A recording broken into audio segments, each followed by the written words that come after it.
This is A Story of Sorts, the podcast mostly about bookish stuff. Hello everyone, Karina here. On this episode I chat with Tika Viteri about writing, gatekeeping in literature, and witch renaissance, among other things. It was a very long talk and we had loads of fun. Have a listen. Tika, welcome to A Story of Sorts. Thank you so much. I'm delighted to be here. Tell us a little bit about yourself. I live in Oakland, California. I work for an investment manager in San Francisco. So I work in the financial district in a fancy high-rise building. Mm-hmm. And I come home to my lovely apartment full of books and plants and cats and write for Book Riot on the side. That is very interesting how from the finance and the book side, how they both connect with each other. Yes, it's interesting. It's a lot of fun. Yeah, do you want to talk about that? How did you start writing? Do you do any other freelancing besides Book Riot? I don't. I don't. Me. I actually am not a writer with a capital W. I know with Book Riot, we know a lot of people who write for Book Riot and then also write on the side. They have published actual books like adults. Yeah. I am not one of those people. Yeah, like me. The only freelance gig I have right now is Book Riot. So yes. But yes, how did this happen then? How did you? I mean, I am assuming you were always interested in economics or finance, and then you found freelance writing. It's actually kind of the other way around. So I work in the human resources department. So I don't actually know anything about finance and economics. Okay. I see. I was going to be a teacher, but as you probably know, teaching, especially in the United States, is a really difficult gig. Mm-hmm. And I am lucky enough to have several teachers in my mom's generation of my family. And so they talked me out of it. Oh, seriously? It's funny because I also had a conversation with Julia Rittenberg a few weeks ago. Mm-hmm. And she also started out as a teacher. And then she kind of realized after a while, I am going to give so much of myself for this job and it's not going to pay my bills. I did. That's exactly why I gave up. Did you ever try though? Because you is that your education? Was that what you learned at university? It was, yes. So I got to the very end of my master's degree in education, which is doing your student teaching. Yeah. And I did my student teaching and I really loved it. But one of the things I noticed is that the teachers around me didn't have the freedom that I did because I was just a student teacher. So I could experiment and try things, and they were more bound by the curriculum. Mm-hmm. So I wanted to, if I had been able to maintain that being a student teacher, like that energy, that would have been wonderful. Mm-hmm. But also having to deal with the administration. So I took those skills that I learned as a student teacher and transferred them to human resources, which it turns out is very similar. Surprisingly, It's solving a lot of problems for people, asking a lot of questions. People are constantly coming to me with puzzles that I get to solve. Wow. So I really like it. And I do a lot of our onboarding, which means that new employees, they get the full experience of my actual teaching expertise. So basically you never really made it a career, but there is that you got to show me. I know people are not going to see it. Come here, bug. I didn't even realize if it was, is it a cat or a dog? I didn't even realize. It's a cat. It's a cat. It's a cat. Yeah, if you put a picture, then I will put it on the post that I always make for Instagram so people can see it because it's so cute. I'll send them to you. This is September. Wow. And she is named for September in Kat Valenti's A Girl Who Circumnavigated Fairyland novels. So from a book. Yes, they're all named from a book. There are 3 of them. They're all gray. You don't have to be able to tell them apart from where you are. That's fine. So if I see another one passing, it might be the same one or another cat. Could be a different one. What are their names then? Now I'm curious. There is September Theodosia. there is Wednesday Hermione, and there is Wogglebug Strange. That's okay. I get the middle one. The other ones, I don't know the characters. Wogglebug is a character. He was named after a character in the Oz books. I think it's in the 4th or 5th Oz book. And Strange is for Jonathan Strange and Mr. Norrell. Okay, but yeah. My good friend's 9-year-old son, when I got Bug, my good friend's 9-year-old son was reading the Oz books, and I picked up the kitten and I showed it to him, and he said, well, that looks like a Wogglebug. And that is how that came about. Super cute. I always love when cats or dogs come in the Zoom meetings. Yes. Everybody takes some time to look at them. Yes. So my coworkers are familiar with my cats. Oh, because they are usually around when you're working. Yes. Oh yeah, because you're working from home now. I'm imagining. Yes, we're working from home until September. Okay. We were talking about teaching, and of course, teaching can be quite a complicated profession. And I was talking with Julia, as I said, about it. But then how did you start writing and freelancing, or was that before you went to university? That's a good question. So I had a blog back in the 2000s. And I made friends with several people who ended up writing for Book Riot over the years. One of them being Alice Burton, who writes with us. One of them being Amanda Nelson. Yeah. And we all had this group of people who were like-minded and really liked GIFs and blogged together.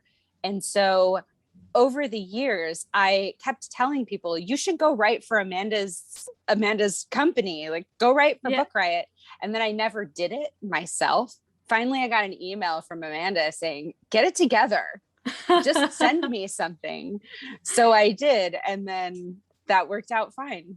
So finally, the last one of all my friends to join the group. I was going to ask you about what's your favorite thing to write, because I really want to know if you also write fiction, because mostly for Book Riot we write non-fiction, or we write stuff about books and essays, etc. Right. But do you write fiction as well? Ugh, no. Wow. That was such a visceral response. Just go. I want to know more. I let other people do that. My fiction, I have attempted to write fiction and it is horrible. And as a person who writes about writing, I would not want to be I think about what people would write about my fiction and it goes directly into the trash. But you tried it though. I mean, you did write fiction. We're talking a page and a half. Let's not get excited. But have you showed someone your writing? No. Oh, but no. Then what about school? Did you have any kind of a feedback from teachers? Nothing. I have never taken a single creative writing class, which could explain why my fiction is so bad, to be fair. But it's just not. They talk about, people will say they have narratives going in their heads, or they have characters in their heads, and authors always talking about how they're interacting with their characters in their heads. And my head is empty of that kind of behavior. The only person I hear in my head is my good angel and my bad angel. And usually it's the bad angel and telling me don't do that thing, or you should probably get up off the couch and stop messing around on your phone. But I've never been a person who came up with characters. I never really liked dolls as a child. I never wanted to create storylines and characters. So I have always left that up to the professionals. So basically what you like writing, you always liked writing, I'm assuming, because you had blogs, but it was more objective things that you could have opinions on. I am very judgmental. Yes. Yeah, I mean, that's great. I just want to sit with my blog and judge people. And lest we get carried away, the blog hasn't been used since 2012. So it's completely out of date. But it was fun while it lasted. How did you have the idea to start a blog then? Because usually people like writing, they mostly get get it from reading as well, and it's Mm-hmm. usually through fiction. I'm Sure, making a wild sure. guess. At least it's what I know, what I remember from Mm-hmm. blogging and books and stuff like that. So how did you start a blog and writing in general? I think I probably read something I really didn't like and had things to say about it. Oh yes, that's such a great motivation though. Petty spite is do my you motivation. do you agree that it's a lot easier to review books that you don't like than books that you like? Yes. Oh my gosh, yes. Right? Because you have so many things to say about books that you don't like, and books you like About is why like, it yeah, sucks. yeah, exactly. And it's just so petty, but it's also so much fun. And I remember someone on Instagram a few months ago, Casey the Reader, that's the name. I can say it. They made sort of poll or a question asking people what's a book that you really like disliked, and I think it was also why, something like that. And they had so many responses, and it was like for the weekend, whoa, people are going wild on the opinions. It was either about a book or like literary opinion that you have that you think it's controversial, and people went Yes. wild. And honestly, it was so much fun to see. It was It's so anonymous, fun. but yeah. Yes. One of the podcasts that I listen to has a segment called The Hill You'll Die On. Yeah. And it has to be stupid. It can't Okay. be like, I will die on a hill if people deserve a social safety net, right? Because we Yeah. can argue about that all day. And it is one of my favorite things because people have the silliest hills that they will die on. And I have my own. Yeah. I will die on the hill that Grease 2 is by far the superior Grease movie. Ooh, that's so See? I really like the first one, but I did like the second as well. But I think I like the first one more. But when I watched it many, many years ago, because I Yep. think if I had watched it now, the power play on that relationship is just so wrong. It's so wrong. And the second And the one power doesn't. play in the second one, it's flipped. Yeah, but yeah, it's very curious. Never thought about that. I mean, Yeah. So I have been a big fan of this movie for years. And so it turns out this is a less controversial hill than it yeah. used to be. Okay. Yeah, because people are now kind of looking at relationships and thinking, is that problematic? Yeah, Yes, is. exactly. Exactly. Maybe not. Maybe not with that. Like maybe don't turn her into a sex bot if she doesn't want to be one. But you know, at the same time, everybody needs to be allowed to let their inner catsuit come out to play every once in a while. So Sandra D, you do your thing, whatever you want it to be. But not for men though. Just for yourself. No. It's curious because maybe this is, I don't know, I was kind of thinking now as we were talking about like which hill I would die on. And maybe this is not as controversial as I may think it is, but I do still think that the first Twilight movie is really good. What? And like honestly, like the it's kind of like, you know, I usually say I don't have guilty pleasures because you should just like things, but there are things that you really like and that you know they are problematic, and those I think I consider my guilty pleasures. And but I do still, and again, the hill I will die on is that the first Twilight movie still rocks. I still like, I have the same feeling when I watch it as I did when I watched it for the first time when I was like 20 or 21. Okay. So I'll just leave it out there. That's okay. You're going to die alone on that hill if it's between the two of us, but that's okay. Sure. Okay, between the two of us. Okay. But that's okay. What is the podcast, by the way? Just maybe I don't know. I can check them out. I'm not sure that it would be of a huge amount of interest to you because it's mostly US politics, but it's called Hysteria. Okay. Yeah. By Crooked Media. Yeah, but I'll leave it there just if anyone is interested. Yes. About the hill you'll die on is always a fun one. It's always a good icebreaker too, because people can say things like, oh no, or I'm Yeah. with you on that hill. I was kind of thinking, considering just to spice up things on the podcast, maybe bring something similar, but like the controversial take on literature or on a book that people have. Maybe that's a good one to bring. Ooh, I've got one for you. Yeah. I'm willing to kick off this potential new segment. My controversial take is that Wilkie Collins is a far better writer than Charles Dickens. Man, I do not know Wilkie Collins. I feel so bad. This is the problem. Wilkie Collins wrote one of the first detective novels called The Moonstone. It's delightful. Generally speaking, Edgar Allan Poe is, what's the word I'm looking for? Oh my gosh, considered. Good grief. Edgar Allan Poe is considered to have written the first like real detective novel or novella. But Wilkie Collins came along and he wrote The Moonstone. He also wrote The Woman in White, it was written in the 1860s and it's still creepy as hell. And he's just a wonderful and delightful writer. He wrote some of my very favorite ridiculous side characters. Wilkie Collins, much better. Charles Dickens's best friend. Yeah. Wrote better novels. Okay. Like they were best friends and he wrote better novels. Wow. It's curious because I remember, I think it's Amanda. We were talking about Amanda. She really likes Charles Dickens. And I remember that everybody was really talking a lot of good things about the, I forgot the name. Bleak House? Something House by Anne Pratchett. Oh, the audiobook is by Tom Hanks. It's read by Tom Hanks, and I forgot the name. But the house, the house. And I remember that I started listening to it in audiobook form, and I really liked the fact that Tom Hanks was reading it.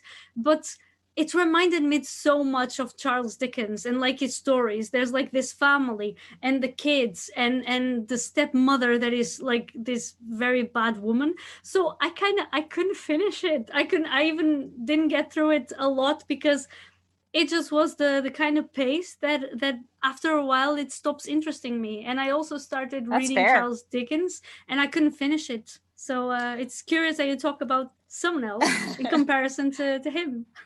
Yes. I think I will say because Dickens was writing for a serialized magazine, it makes sense that a lot of his pieces he's getting paid by the word. If I were getting paid by the word, definitely. I would describe everything. I will say though, Bleak House by Charles Dickens is widely considered his magnum opus. And I don't know if it would end up being your jam. And I would strongly recommend reading the first chapter. It is the most atmospheric chapter. It's the most beautiful writing he ever did. Just that one chapter where he's describing London. You can put the book down after that. It's one of my favorites, but I'm not, Yeah. No, but I can maybe because again, I've listened also to an audiobook with Richard Armitage. I think I'm pronouncing him right. Oh, hello. From yeah, exactly. Yeah. And it was very nice. But after a while I was like, is this going somewhere? Why is it taking so long? Yeah. So yes. I never finished it, unfortunately. So I really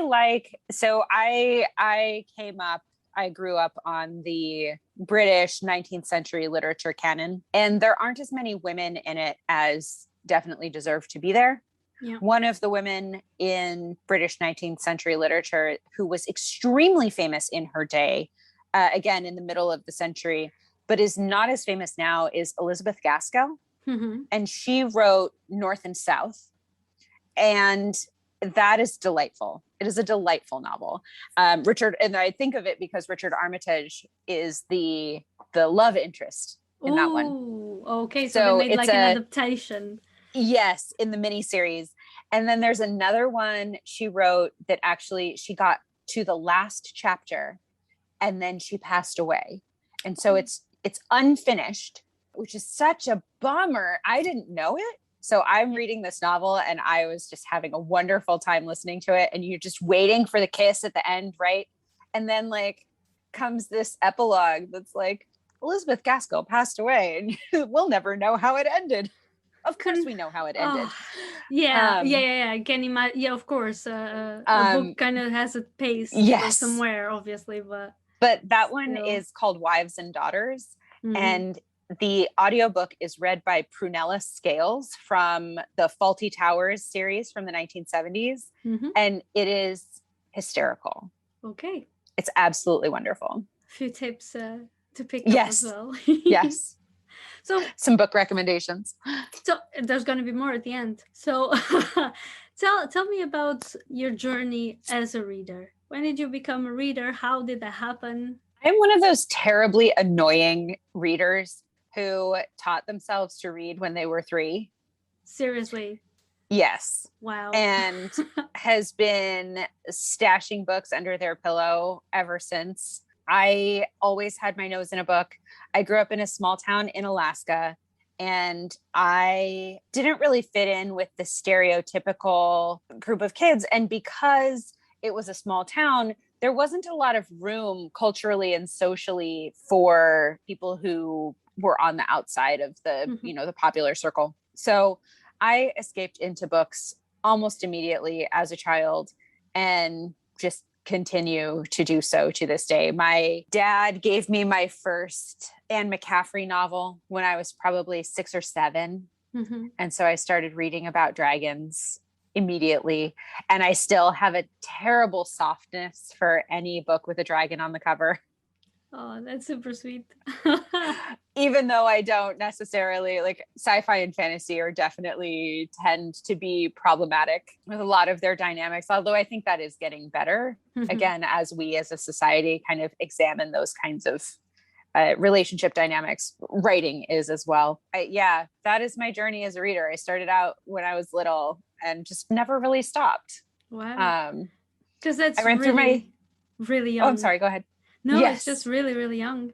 It was very young. My mom, I remember being in preschool and they had these series of books that kind of like Dick and Jane novels where you started at book 1 and then you read them to the teacher and they would give you book 2 and so you could progress, right? And I remember sitting in preschool reading the first book over and over and over again because I wanted to memorize it.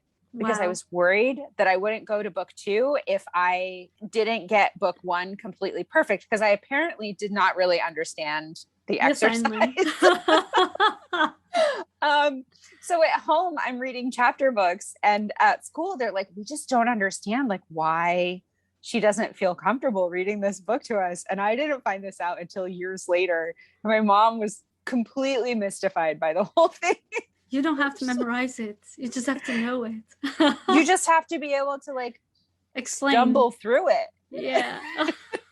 I thought it had to be perfect. So, yeah. So you didn't even have to talk to the teacher about what the story was. You just had to read a little bit of it so the teacher could tell how your reading went. Oh, okay. Yes.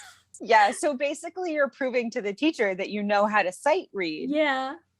But I didn't understand. So you memorized it. So I memorized it. And the teacher was like, and it took me, and I was so concerned about it being right. Yeah. That I never actually went to the teacher and said, I'm ready. Wow. So I spent a whole year like reading this like little 10-page book. This probably tells you more about my personality than any other story I could tell you. But it's a very sweet misunderstanding as well. Kind of thinking, okay, if I have to read it to the teacher, they obviously not going to let me look at the book. Because why? I have to prove myself. And obviously I can't read. So what's the only way I have to prove myself to the teacher is by knowing it by heart. Yes. Super sweet. Oh, tiny Tika. Do you have a favorite genre? I would have said yes, probably a couple of years ago, but I don't think I do. I have genres that I'm into right now, and then I tend to, all genres have their stereotypical storyline, like their set of storylines that they will follow one or the other of. And I find I will get tired of that. And then drift away to a different genre for a while and then get tired of their storylines and drift away. Yeah. So over COVID, actually, in the last year and a half, I've gotten very interested in mysteries and thrillers, which is something that I would have never said is a genre that I would read. Really? Ever. Oh, wow. I went through a Stephen King phase when I was 11 and scared the bejesus out of myself. Yeah, at 11, I can imagine, yes. I was way too young for those books. As you can tell, my parents just kind of let me read whatever I wanted. Yeah. Which was fine, except in this one instance. And I read Cujo, which is about it. Don't. Okay.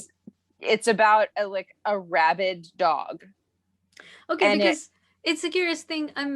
Because maybe you can kind of tell me, because I'm kind of afraid of ghosts. Like, even in real life, I'm afraid of ghosts. Like, most people are afraid their house is going to be like someone's going to be in their house. If I hear something during the night, I think my first instinct is, oh my God, there's like a spirit here in the house, which is kind of, you can't fight the spirit. You can't call the police. Right. So it's a helplessness that you're afraid of. But so I cannot watch horror movies with spirits. I can watch, if sometimes horror, but like more, like Saw, it's okay. But oh no. But I'm fine with that. But I read horror with ghosts, like, I don't know, the Haunting of Hill House and stuff like that, which is a more, you don't really know what's happening, and it could be a ghost. And I'm not afraid. So I'm still kind of waiting for a book. And I read The Shining by Stephen King, thinking I was going to be very afraid. But the only thing I was afraid was of the prospect of being afraid. So I was like, so afraid. Yeah, I was so afraid of being afraid that I didn't even read the book before bed. And then I got to the end and I was like, this was not scary at all. But the movie, I didn't even watch it because it just scares the bejesus out of me. So just now I'm curious about the rabbit dog. I think it was at the end of having read multiple Stephen King novels. And that was just the one, that was the straw. That broke the camel's back. And so I was like 13, and I maybe somewhere between 11 and 13. And I remember distinctly doing that thing where you like leap off of your bed so that whatever's underneath it can't get you. And I went and slept in bed with my mom. Yeah. As like a full-sized person. Oh yeah, I can totally relate, but with the ghosts. So. Yes.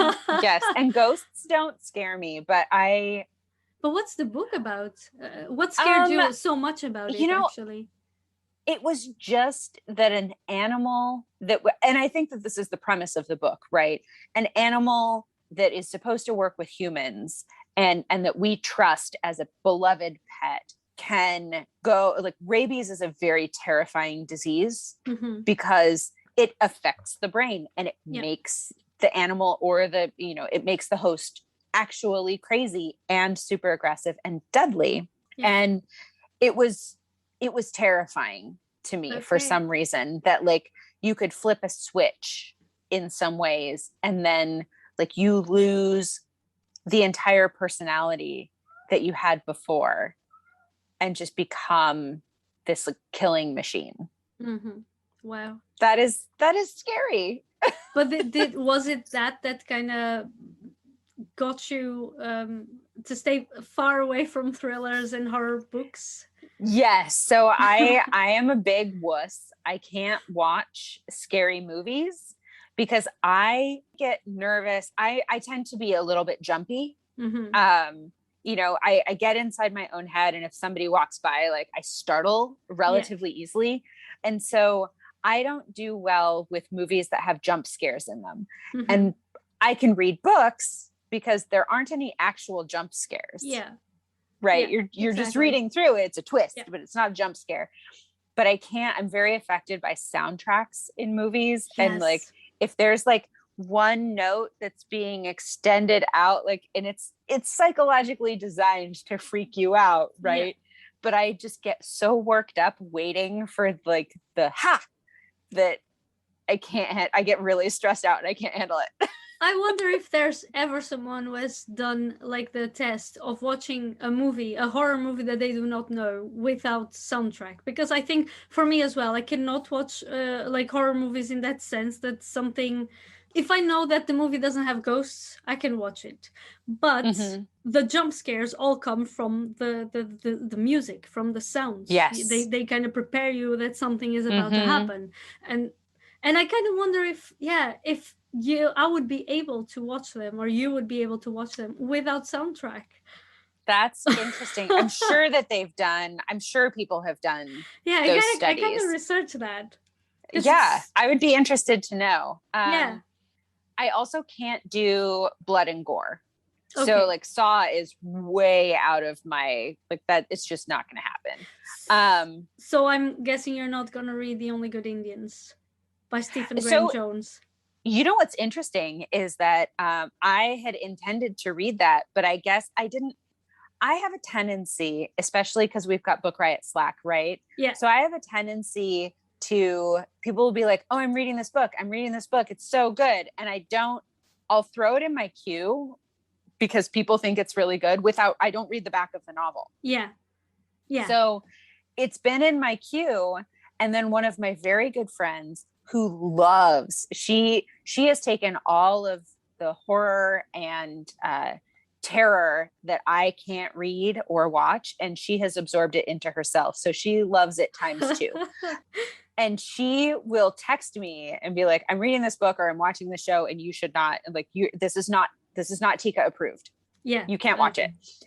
And she texted our group chat the other day and said, The Only Good Indians is really, really good, but Tika, you're not allowed to read it. And it wasn't until then that I realized that it's gore. Like, it's not approved. Yeah. But the funny thing about The Only Good Indians is I did the same.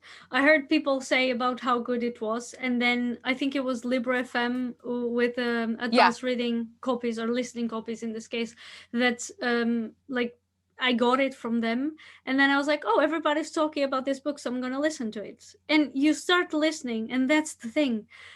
Nothing prepares you for how fast gory things become. You start listening. Okay, I think I had an idea of what it was more or less about when I went into it. I knew it had to do something with deers, but I wasn't sure about exactly. All I knew. Yeah, and there was these 4 friends who did something terrible 10 years ago, and now those ghosts of the past are coming back to haunt them, right? And I actually thought maybe it is with ghosts. I want to try out a book with ghosts and see how I feel. Sure. And then again, a few chapters in, I'm like, oh, this is pretty mild. I don't know why people... And then suddenly, boom! Oh my God, this is very gory. But I loved it. Actually, I have an obsession with that book because when I talk about it, I just go kind of... I sound a bit crazy. That's okay. Because I loved it so much. And honestly, it's a book, I think about it like once a week at least. And every time I think about it in my mind, I'm going insane because it's so good. So it's such a shame that you're kind of like, no, I'm not going to read this because I can't. And I totally understand because everybody has triggers, because I really go crazy for that book. It's just so insane. And I feel like I'm old enough and I'm far enough in my reading journey now. I was definitely in my 20s. I was definitely very like, I'm going to hate read this book. I'm going to, I have to finish reading a book, even if I don't like it. And now I'm a little older and I'm like, I don't have time for that nonsense. Yeah. If I don't feel like I want to pick up my book, then I can stop reading it. And that's okay. Like, it doesn't have to be my jam. And I don't have to read every book that's ever been published, because it turns out that's not going to work for me. No. That was a very difficult realization when I was a child, was that I will never be able to read every book that's ever been published. And I think I was depressed for a week. Oh my God. Did you have a time my poor parents. How do I keep up with this? It's impossible. Like, did you have a moment in which you started DNFing? Because I also, like, until my mid-20s, I always read everything until the end. Yeah.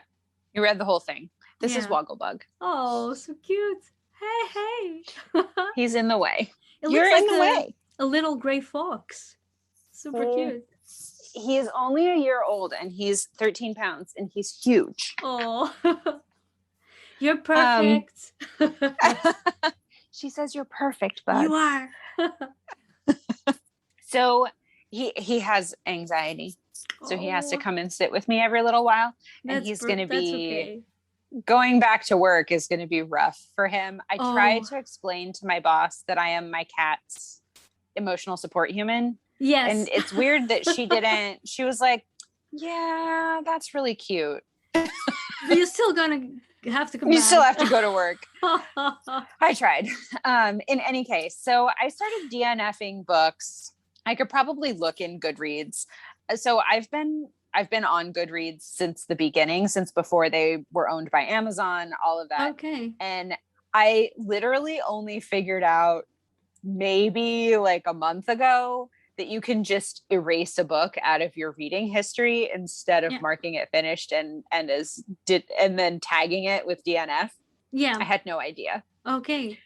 So, we're all learning things every day. I didn't even know Goodreads was not by Amazon at some point. Yeah, Like, they were okay. bought by Amazon pretty like after a couple of years. I had no idea. I thought they were maybe developed by Amazon. Yeah, no.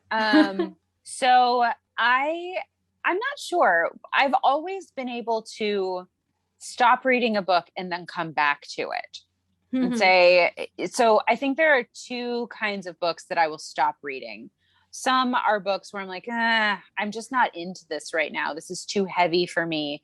One of the reasons I really have gotten into mysteries and thrillers, especially on audiobook in the last year and a half, is that I need something to keep that like spinning hamster wheel part of my brain occupied. So there have been several books that I've started recently that are a little bit more on the literary fiction spectrum.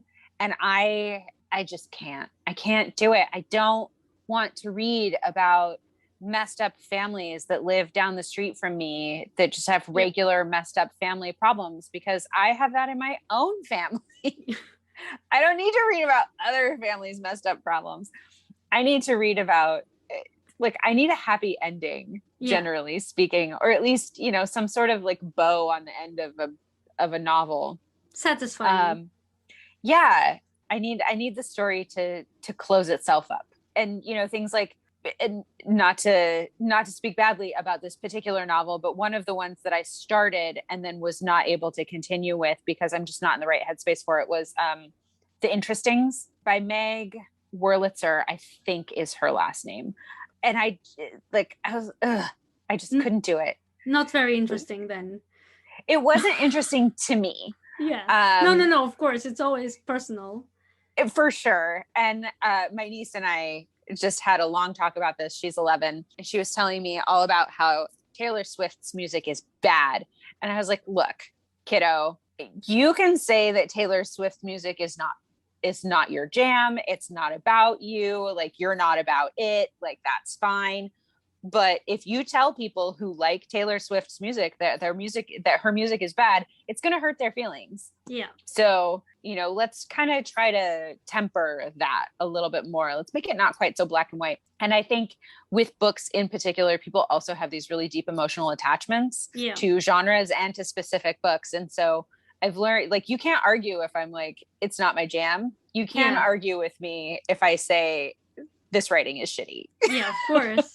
But it's curious because I have a question for you, and you know about this already, about the gatekeeping, which I want. First, I kind of want to ask you something else, but and it kind of goes into what people think it's shit or not, it's bad or not, and how people claim that something is bad when it's just like, it's just not for you. Yeah, I have very, very strong opinions about that. And let me just wrap up first. Okay, but the genre question, and then I'm gonna talk to you about the what you've written for you have written for Book Riot. But a few years back, you had a favorite genre then. What was it? It was definitely science fiction fantasy. Okay. Yeah, it's anything with dragons on the cover. Yeah, because you just talked about the dragons, so that's why I wanted to go back. I know. I think that speaks to a lot of my taste in books is. I like things that are a little bit escapist, things that are not based in 100% reality. And I think that's where, the literary fiction doesn't really grab me as much. Mm-hmm. It's a It's curious just thing not because, as, like, I think I used to say I don't have a favorite genre. In the last few years, I kind of realized that my favorite books all fall into the literary fiction genre. interesting. The thing is, I've read, and I don't want to be mean in here, okay? I don't want to sound mean or sound edgy or anything. But last year, and in the last couple of years, I've been reading a lot of books by people of color or Black authors. Mm-hmm. And this year, the same. But I did pick up 2 books this year by white authors. And Mm-hmm. I honestly was listening to them and I was thinking, this is such a white people problem, both of them. Yes. And it's so unfair because I know that I like books written by white authors about white people, that I love them. Some of my favorite books are like that. But Of in course. the last couple of years, like I kind of, like I said, this year I've read, one of them was Transit by Rachel Cusk, which I've heard great things about her and her writing, and I really liked her writing. But the book was like, okay, why do I care about this lady who's having like her apartment rebuilt and then goes to the hairdresser? I honestly, I wasn't interested. And the other one Mm-hmm. was Here We Are by, I forgot his name, Graham Swift. Okay. And the same thing, it was a story that I think it shouldn't have been a novel, it should have been a short story, and it was about this magician, and you don't really get to know how he disappeared, which was the only mystery in the story. You just know that it disappeared. And honestly, I got to the end and I was like, I didn't get anything from this book, and I didn't even enjoy the story. I think that is something, and I actually I did the Our Reading Lives article for Book Riot that's for July. Okay. Yeah, and this is actually, so here's a little preview. My Our Reading Lives was about how I stopped reading any books by cis het white men starting in 2018, and I haven't read a single one since, and I have missed absolutely nothing. Yeah, like I feel so mean when I say that because, like, listen, I know there are, I mean, white people doing a good job writing. I don't mean to, they're that's what writing I said. interesting things. I don't want people to listen to this and think, oh, there she goes being edgy, going against white people. I'm a white person. It's not that. It's not really not that. But there's so much missing, I think, from those stories. Maybe I was just unlucky, but. Well, I think that those stories are overrepresented in literature. Yeah. If you look at the breakdown of what who gets published, then it does not reflect the actual, like the percentages of people of color that are in the world. No, and so if everything were the same and everything were equal in that sense, if you've got 13% Black population and 13% of published works were written by Black people, then like maybe we could be having that conversation about how it's mean or whatever. But I don't think that that's the case. And it's because there is racism baked into everything that happens around us. And part of that is not thinking that people of color are, and I'm saying this using air quotes, are as intelligent or have as many interesting things to say. Like those kinds of things are like I said, they're baked into culture. And so it makes it more difficult to get published as a person of color.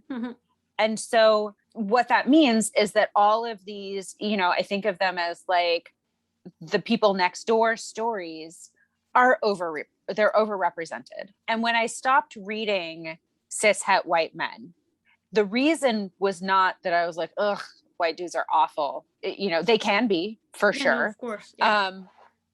And often I can be edgy, often are. But it was because of that overrepresentation in publishing.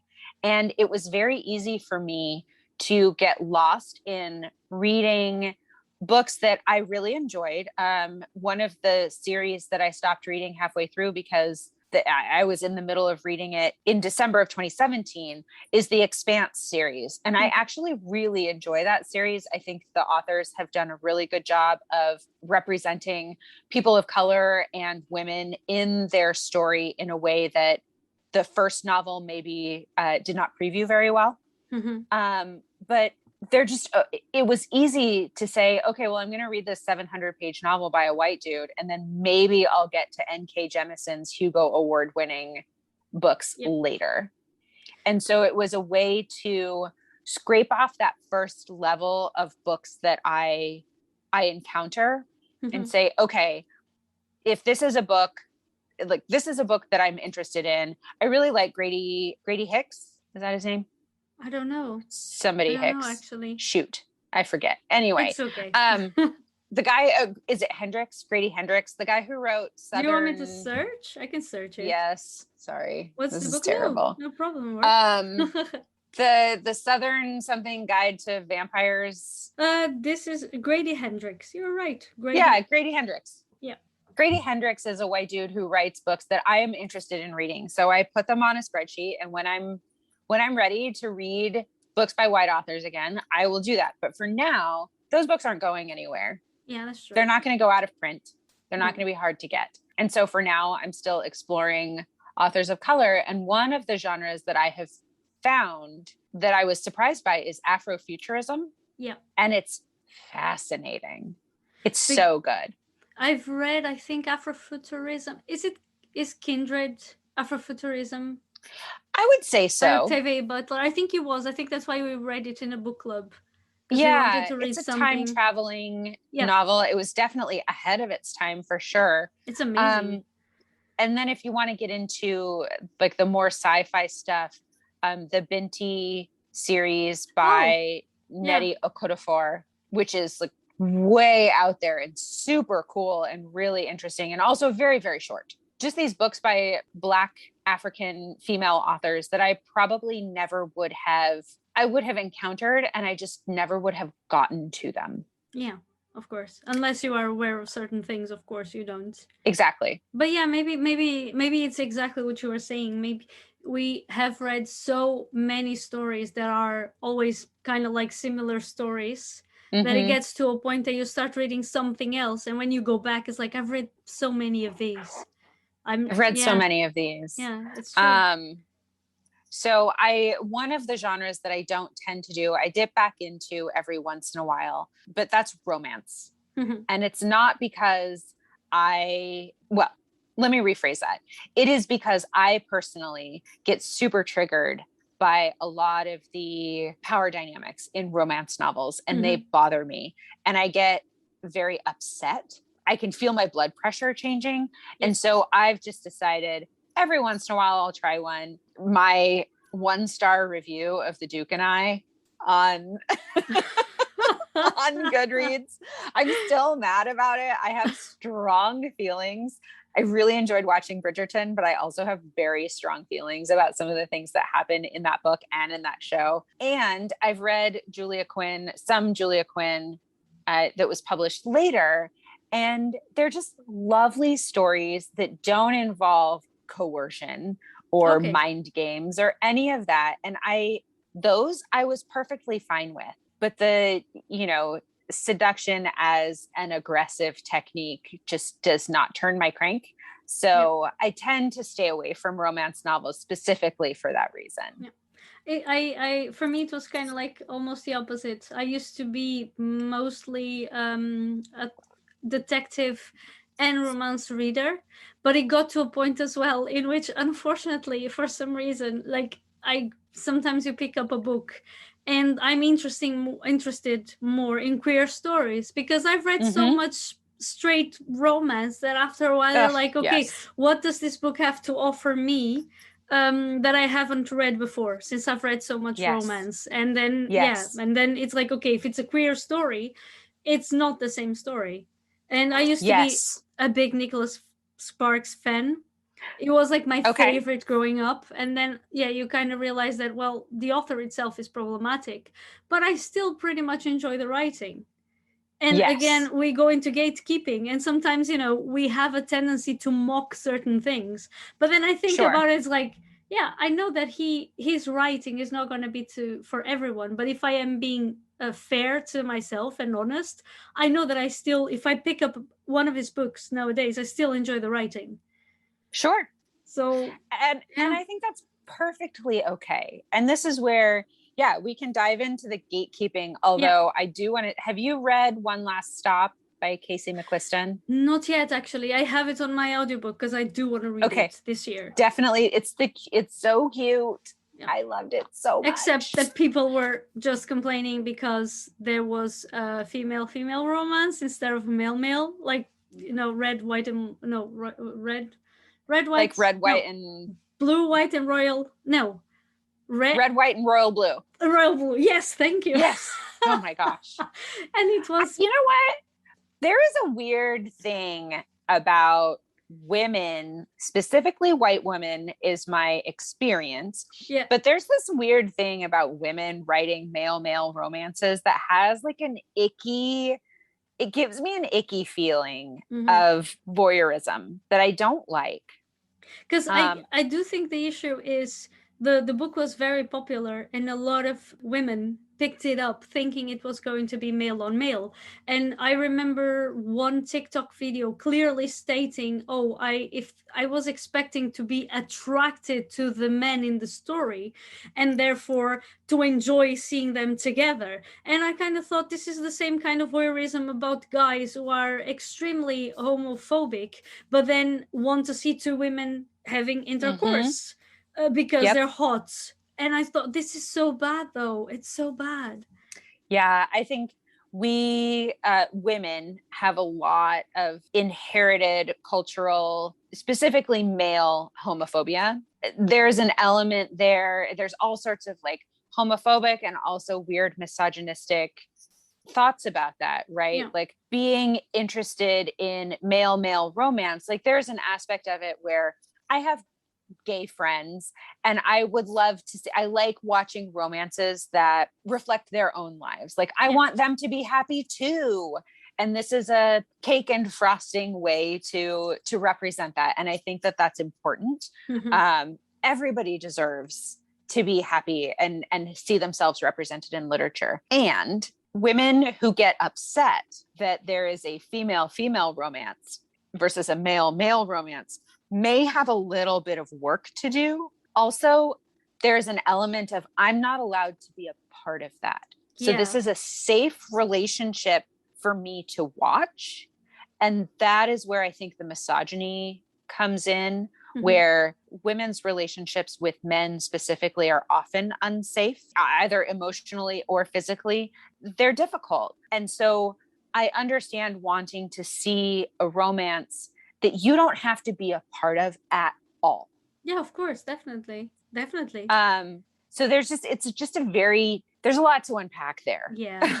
But I'm sorry, you were going to talk about gatekeeping and One Last Stop, and then I just thought of that. So carry on. No, I think it all rolls together. So I don't even remember. Was it somebody? Oh, I do remember. A few months ago, this article came out in Jezebel, which for me goes back and forth and up and down. But it was also one of my first entrees into online feminism. Yeah. So, Jezebel holds a special place in my heart. But there was this article about how bookstagrammers and book Twitter and people who use hashtags are ruining reading for everybody. Is it we have to save books from the book people? Yes. That's the one, right? Yeah. Yes. And it was so curious because when I saw your article on Book Riot in response to that, I didn't even need to read. As soon as I saw the title, I was like, I know it is because of that article, because it made me so angry. It's so ridiculous. Like, of all, this is the same thing where you're saying you're like somebody's music, somebody's writing is bad versus it's just not for me. Like there is objectively bad writing. And then there's writing that just like doesn't hook you as a human being, as a person in the world. Well, those are two different things. Yeah. There's a Venn diagram of overlap. Of course. But those are two different things. Just let people enjoy things. If I want to take a cute photo of myself sipping my tea and reading my book, it doesn't make my book reading experience any less impactful to me. It's just, this makes me very angry. I'm sorry. And the only thing that I agree with, and this is because I'm a deeply logical and super pedantic person, is the hashtag am reading. Because if you're hashtagging, you aren't actually reading. You're hashtagging. That is true. And but doesn't that that cross is your me mind? being an insufferable pedant. Like every time someone posts a story on Instagram saying currently reading, they are not currently reading. And I think about that myself. Like right. And like I'm not gonna crawl up anybody's butt about that one. Like, it's fine. It's just me being like, well, actually, you're not. But saying that book people are ruining reading tells me that you are spending too much time on the internet trying to police people who are just trying to enjoy their lives. Yeah, exactly. Yeah, that's all that is. Exactly. Like, but just let people enjoy things. It's not that hard. It's a curious thing because I have a tendency of becoming angry at people who are angry about other things. So basically it's like, why are people angry about Christmas? Like, people are so cynical about Christmas, about Valentine's Day, about Women's Day, etc., etc. And I really get angry about the people being angry that you're just doing something harmless, I don't know, to make a day more special. Because of course, Valentine's Day is every day. But then, like, you have your birthday, even though you're happy, I hope, to be alive every day, you celebrate it a little more on your birthday. So I really get angry at that. So I have a tendency, like, for example, and I talked about this on Slack as well, I got a bit upset with people making fun of Insta poetry because I've read Rupi Kaur first 2 books. I remember this. I really like them. Like, the last one I didn't like as much. But I do believe that, people, it doesn't, just because it is Insta poetry and it's, available immediately online, doesn't necessarily mean it has to be good. And I think what bothers me the most is the kind of like snob elitist way people look at things, thinking they are better than any of that and above all that. And things are usually harmless. And then I did figure out that, I don't like a lot of Insta poetry as much as I thought I did. But still, I'm not going to say if someone is making a lot of money with that because they had they got lucky that they got, that people enjoy what they're writing and it means something to them. Yeah, I just feel it's so mean to just put people down. That's not poetry. That's not writing. It's ridiculous. Like, that kind of behavior is ridiculous. Firstly, because we have this idea that we have the canon. And when I was younger, I believed very strongly in the canon and I didn't think things should be added to it. And it was nonsense. It's absolute nonsense, because the people who created the canon, like, first of all, most of the writing that is being done right now will have been lost in 100 years. It just simply won't exist. And the writing that does exist, if you look back at the writing that we have from the 19th century, a lot of the writing that does exist still is because those authors got popular. Yeah. And it doesn't have anything to do with whether the writing is objectively better than any other writing that was going on at the time. Yep. Right. And so I think about that in terms of what is going on right now. Like, Instagram poetry and Twitter poetry, right? Like, there is something specifically on Twitter, and this is before they went to, I don't know how many characters you can have now, but it jumped significantly in the last couple of years. 280. So it went from 140 to 280. Yes, they doubled it. Yeah. Right. So specifically 140 characters, like, some really amazing, poignant things came out when you only had 140 characters to go. Yeah.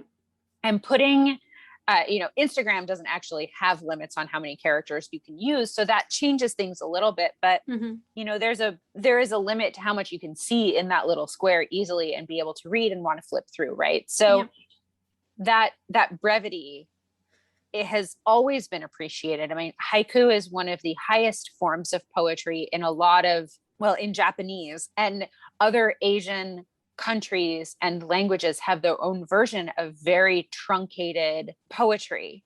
And being able to express something in few words it's really an incredible skill and magical. Yep. And so to say all of a sudden that like the kids are doing this and they should or shouldn't be able to make any money off of it, it's garbage. It goes right along with the idea of that artists should suffer for their art. Yeah. And there's no reason for that. No. I also hate that. It's trash. Yeah. And I'm so glad Makes me so upset. No, I'm very happy that like mental awareness is, we have much more mental awareness nowadays than they had a few years ago even. So I'm so happy for that, because I also don't think it is worth. I was actually reading a book by someone that talked about it, and I don't remember anymore who it was, but like it's not worth just giving up on your mental health for the sake of the art. Like, yes.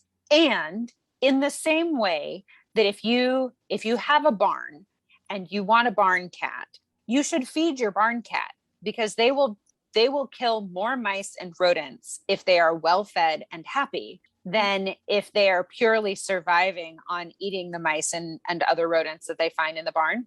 Mm-hmm. They will not be as effective of a barn cat. So in the same way, artists who can pay their rent, can buy their own food, who are not struggling every day just to make $1 or €1, artists who are not struggling are more prolific, and they make better art. Mm-hmm. Yeah, I mean, makes all sense, of course. Right? Like once you've got your like basic needs met, you can engage your imagination and your higher forms of thought, and you're not stressed out all the time. There's no reason for it. And the idea that artists need to struggle and suffer is born out of, I think, jealousy in a large way, because they have this talent. And in order to have the talent, you have to pay for it somehow. And the way that we want them to pay for it is to suffer. I think I'm going to use, like, this is very profound, but I think I'm going to use it as a segue to go into the fact that you are a knitter. Because that was my next question. Sure. Speaking of art. Speaking of art, yes. What a good segue. Well done. How did you pick up that hobby? I started knitting in, I think, the mid 2000s. So the usual knitting story is my mom or my grandma or my aunt taught me. And, I did it as a kid, and then I just kind of picked it up again one day. I did not have that experience. Although I vaguely recall both of my grandmothers trying to teach me to do crafty things. My mom is a very, very talented tailor and quilter. She's always worked with fabric. So I have had that around in my whole life. I cannot sew a straight line to save my life. I can sew on a button. But most of the time, if it's not a very simple repair, I end up taking my stuff to my mom and begging for help. But I was never particularly successful at being crafty when I was growing up. I tried. I just wasn't very good at it. And in the mid 2000s, I decided that I was going to learn to knit. Dang it. So I found a website called knittinghelp.com, because in the mid 2000s, websites were very simply named. Just straight to the point. Straight to the point. And it has like a little like 20-second video of every stitch, and you can just watch that video on a loop. And so I learned visually. So I tried to learn from books, and that didn't work. So I was like, well, how do you get from picture 1 to picture 2? That doesn't make any sense. So I just watched those videos over and over and over again until I got it. And then I taught my mom to knit. Oh, wow. And so now we are both knitters.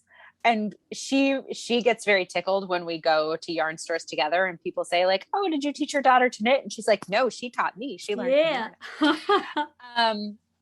And so I got my degree in art history, and I was particularly interested in textiles because, let's go off book. let's not talk about paintings and sculptures. Let's talk about textiles. Yeah. And knitting was a way for me to quiet, again, that hamster wheel in the back of my brain. It gives me something to do with my hands while I am listening to a lecture. It helps me with my patience. One of the things that knitting taught me is you can always rip something out and start over again. It's taught me that mistakes just happen for whatever reason, and to be able to go back and fix it is a skill. And that sounds it sounds cheesy, but if you're knitting a sweater and you put an extra inch on it, like, you can just rip it out and it's fine. So I've been doing that, and also listening to a lot of audiobooks ever since then. Because I tend to knit, and I also got into spinning. So now I own a spinning wheel. Wow. It's like your own fairy tale. I know. During COVID, people were doing big clear outs of their houses. And so I got a gorgeous loom. I bought a loom. Wow. So now I can like spin and weave my own fabric. The loom is not set up. It needs to be completely taken apart and cleaned. Is it like a big one? It's a big one. Yeah. Like the size of a dining table. Yeah. My grandmother was a weaver, and she had like a really huge one. So that's really cool. Yeah, it's just, I bought it because one of my good friends went to the California College of the Arts for weaving.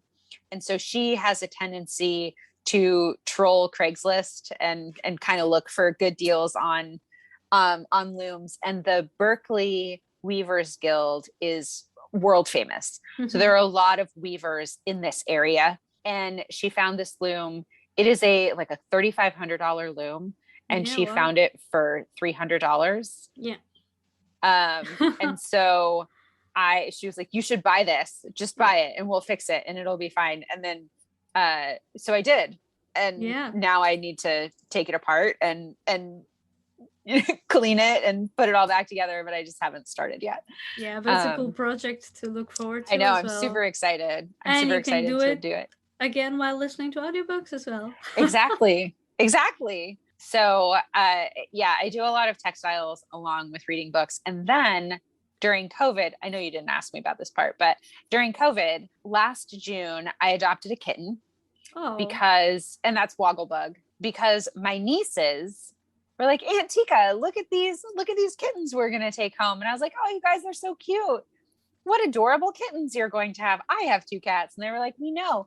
And this kitten doesn't have a home. Oh, sad. Yeah, I know. So now, and I looked at my niece's mom, and she was just howling in the back. She was laughing so hard. And I was like, well, I guess he does now. What you're gonna do? I mean, yes. So, but adopting this particular kitten, he's very rambunctious and he is pugnacious. And so I had to stop knitting for almost a year because I couldn't knit. He would just get into everything. I've had to put all of my yarn, my other 2 cats don't care. They're perfectly fine with yarn being around the house. But now with Bug, it has to be in a box, and the box has to be taped shut. I'm pretty certain he doesn't mind either. I mean, he does not mind. But he will go digging, and he'll dig out a skein of yarn and he'll tear it up and tangle it. I have actual boxes full of yarn that he has just tangled to no end. And I know there's one person on Book Riot Slack who was like, I love untangling yarn. And I was like, you should not tell me that, because I will send you a giant box full of yarn that needs to be untangled. And she was like, don't threaten me with a good time.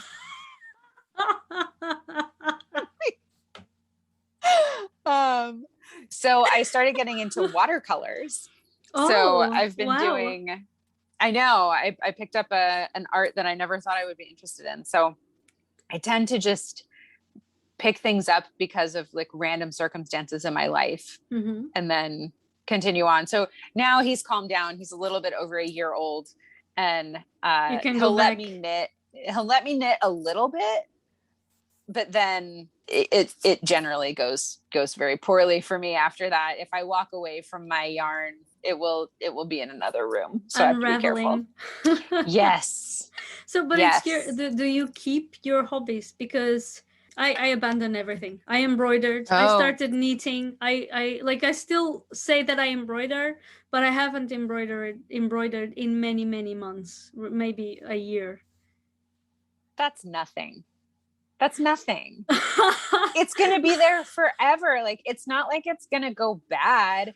If you said, I got super into cake decorating and I bought all this fondant and then I haven't used it. Like, maybe that's when you need to rethink like the way that you approach your hobbies. But I do have like pieces of yarn, actually. Sorry, I was just translating. So I have yarn in the house that I haven't used in maybe 3-4 years, and I don't think I'm gonna go back to it. I mean, just pass it along to somebody who might. Yeah, because then I kind of kept it because I started weaving as well, and I haven't weaved anything. I didn't finish anything. So there you go. You kind of start the hobby, and now I was even considering starting making soaps. So everyone who kind of keeps a hobby for longer than 6 months, I'm like awed by it. So it's curious that you're now talking like, okay, you're knitting, but then you kind of had to stop because of the cats, and you started with watercolors, and you also use it while listening to audiobooks. That's really the key. Is it's just a thing to keep my brain busy while I listen to books. Yeah, because I wanted to talk to you about like you talked about the intersection between books and crafts. Do you want to like expand on that? I can. I think that novels in particular have always been they've always been aimed towards women. And I think a lot of crafts, we think of them as crafts now, and that word kind of gets denigrated. It's just a craft. It's just your hobby. Yeah. But before the Industrial Revolution, the creation of textiles was paramount. It was incredibly important on a day-to-day level for everybody, because if you don't have clothes, you don't stay alive. Of course. And so the ability to tell stories, like there was always somebody who was telling a story while women were sitting around and doing they weren't sitting around in that sense, but they were working on their weaving, they were working on spinning, they were working on knitting, they were creating clothing for people. And quilting bees are a thing that comes out of that. I think about Pride and Prejudice, where, somebody, was it Pride and Prejudice? It might've been Sense and Sensibility, where, one person in the group is reading a story to everybody after dinner. And then other people are kind of picking up, it was Sense and Sensibility. Other people are picking up like weaving a little thing for a hat or embellishing, a bonnet or whatever. And that is an intersection that we have had for literally thousands of years, because we want to be able to interact and to share stories and to share experiences. And there's also work to be done. And when you're cooking and when you're doing other things that are required to keep a household moving and to keep people fed, it's not quite the same. Like, I live by myself, and so I can listen to an audiobook while I'm cooking or doing dishes. But kitchen work is much more of a group activity. Whereas if I am working on a knitting project, it's kind of just me, and other people will gravitate towards me with their own knitting projects, and we will talk about those. Yeah. But, once we're all done gossiping and sharing information, somebody is just going to start telling a story. And so I think that the intersection there is that specifically spinning wool, but also knitting. And once, check with me in a year to see if that loom is still sitting in my garage. People have been spinning since Neolithic times. They find so many spindle weights in Neolithic villages during archaeological digs that you can buy them on eBay. And this is something that somebody 10,000 years ago was using to create fabric to keep themselves warm over winter. And so for me, as an art history major, and as a person who has always been involved in textiles, I feel like there's no difference between books and craft, because they naturally gravitate towards one another, and they just go together. That's very beautiful. Thank you. It is. It's kind of like, I remember talking to you about this, the intersection, and kind of curious to hear you talk about it. Like, what would be your approach to it, or what you were going to say about it? And yeah, it is true. That's what people did back in the day. They told stories. I also really love spinning because it makes me feel connected to all of the people who have come before me, who have done this. Like, this is an actually ancient prehistoric thing that I am doing, and I'm just doing it for fun. But it also connects me, like, even the language that we use, where, you're connected by a thread, and it becomes a literal thread. And the other thing about spinning that I thought was really interesting and did not expect when I learned how to do it is that almost overnight I stopped being afraid of spiders. Really? Yep. Wow. Because we both spin. And so now they're my friends. Now, I will say, if it jumps or if it is too hairy or too large, it gets gently escorted outside. Excuse me. Go knit as somewhere much as else. possible. No, yes. Go spin. Sorry, go spin somewhere Please. else. No, thank you. But I'm not afraid of them anymore. And that was a really unexpected bonus, because I never really understood why I was afraid of spiders. And now I'm just not. I had a different approach. My approach was more like the shock approach. I started being afraid of spiders when I was 9 years old, and I saw Arachnophobia on TV. Yes. And then I was checking my shoes and my socks, and I really became afraid of spiders. And then I worked as a cleaning lady for 8 years, and I bumped into spiders so often while cleaning the corners with the vacuum cleaner that at some point I was like, what are they gonna do to me? What? Okay, I don't like you. If they're too hairy or too big, I don't like them. Like, I still don't really like spiders, but most of the time they're just like, yeah, okay, you're there, I'm here, I'm fine. We're just living in the world, trying to do our best out here. Yeah, it's fine. It's so curious, that connection that you're making now with spinning, and of course, so do the spiders. Yes, such a fun, a fun way to not be afraid of them anymore. Also. It was a really surprising. Like, all of a sudden, I was like, oh, this is a sisterhood, and I was like, this doesn't make it it doesn't make any more sense than anything else.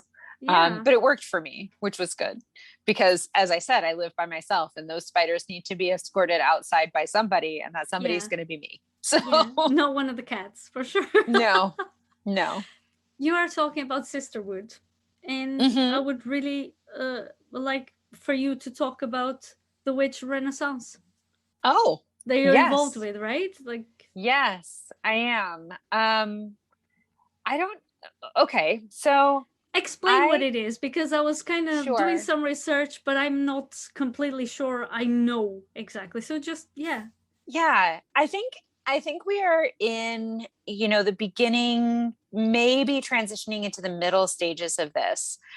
So maybe nobody really knows what it is. But for me, it's about, so I grew up in a very religious Christian household, and it never really rang for me. And so I shifted to atheism at some point, but the instinct to pray for people and to hope for the best for them, and to want good things for them, I don't think that is that is singular to religion, much less to any one religion. And so for me, it was twofold. It was finding a way to put energy out into the universe on behalf of myself and on behalf of other people, and also doing that while not praying to a male deity. Mm-hmm. Yeah. And it starts to sound a little woo-woo, I'm which curious is now. fine. But I also, as an atheist and as a deeply practical person, I recognize that if I'm standing and lighting a candle for my friend who, is dealing with a difficult situation, like that is not all I'm going to be doing for my friend. I'm going to be supporting her. I'm going to be talking to her. And I'm going to take this moment to think about her in the purest sense that I can come up with, and light a candle. And like, it's about making space for things for me. If nothing else happens, like, let's say you are the most rational, scientific minded person. The only thing I've done is light a candle, and my like emotional energy, psychic energy, whatever, doesn't actually go anywhere out into the universe or make any changes. I still feel better, and I feel more equipped emotionally to help my friend.